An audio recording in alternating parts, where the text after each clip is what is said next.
আজ চলে এসেছি আবারও একটা আইবুড়ো ভাত স্পেশাল থালি সেট। শনিবার কলকাতা থেকে বাড়ি ফিরতে না ফিরতেই এগুলো নিয়ে বসে পড়েছি। আসলে একটু ব্যস্ততার কারণে আমার রং তুলির সাথে সম্পর্কটা একটু বিচ্ছিন্নই হয়েছিল বলতে পারো। কিন্তু কত দূরই আর যাবো বলো, সেই রং তুলির সাথেই ফিরে আসতে হলো। বাড়ি ফিরে দেখি আমার বাবা আমার কাজটা অনেকটাই এগিয়ে রেখেছে।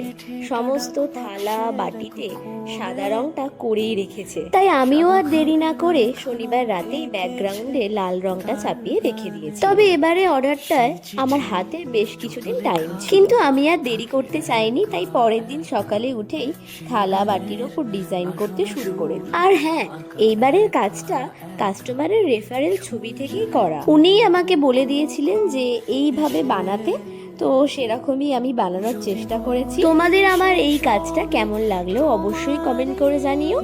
আর ততক্ষণে আমার কাজটা শেষ হয়ে গেছে। এখন আমি একটু ভার্নিশ দিয়ে দিচ্ছি। তারপর পুরোপুরি শুকিয়ে গেলে আমি এটা প্যাকিং করে ডেলিভারির জন্য রেডি করে রাখবো। যাই হোক, আমার কাজ ভালো লেগে থাকলে তোমরাও তোমাদের স্পেশাল ডেতে আমার থেকে এরকম থালির সেট অর্ডার করতে পারো। আর যদি এমনিই ভালো লেগে থাকে একটা লাইক তো করতেই পারো। আর চ্যানেলটাকে সাবস্ক্রাইব করে নিয়ে সাথে থেকো, আরও এরকম অনেক ভিডিও দেখতে পাবে। তো শেষে তোমাদেরকে একবার পুরো ফাইনাল লুকটা দেখিয়ে দিই, চলো।